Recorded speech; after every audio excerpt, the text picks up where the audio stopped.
If you're anything like me and most college students, you love eating ramen. It's easy, it's cheap, and it's delicious. So, if you've been living under a rock for the past couple years, I'm going to show you how to make it. There are two methods to cooking ramen. You could either do it in the microwave in one of these dishes or just a bowl, or you could do it on the stove. I prefer the stove because I feel like it tastes better, but I have done it in the microwave when I've been in a rush. So, first step is to fill your pot of water. You don't want to fill it too much because it'll take way too long to boil and it'll have too much broth to the soup. I usually fill it up 1/4 of the way. So it's just enough to put the noodles under the water while they're cooked. So make sure to have your stove on high so the water boils quickly.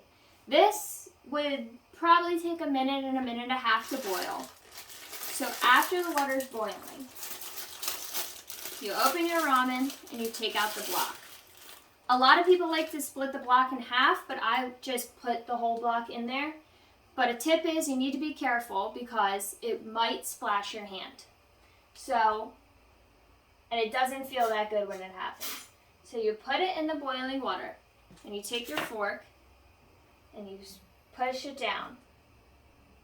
So these cook for 3 minutes.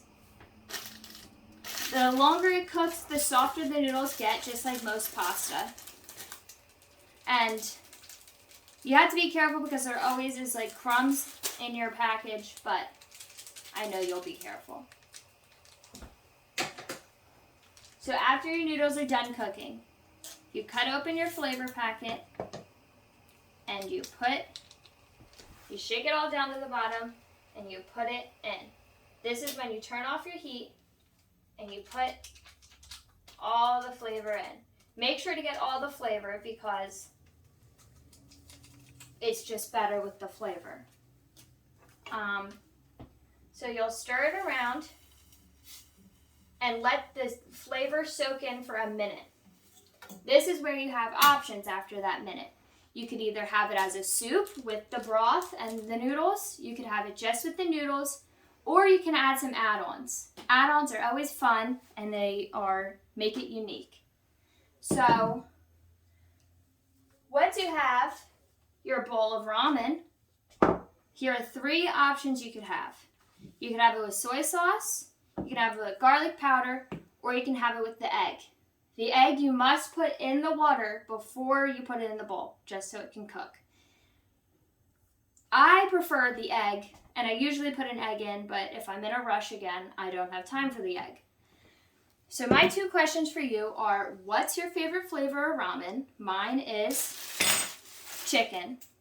And if you were to add any add-ons, what would you add? Thanks.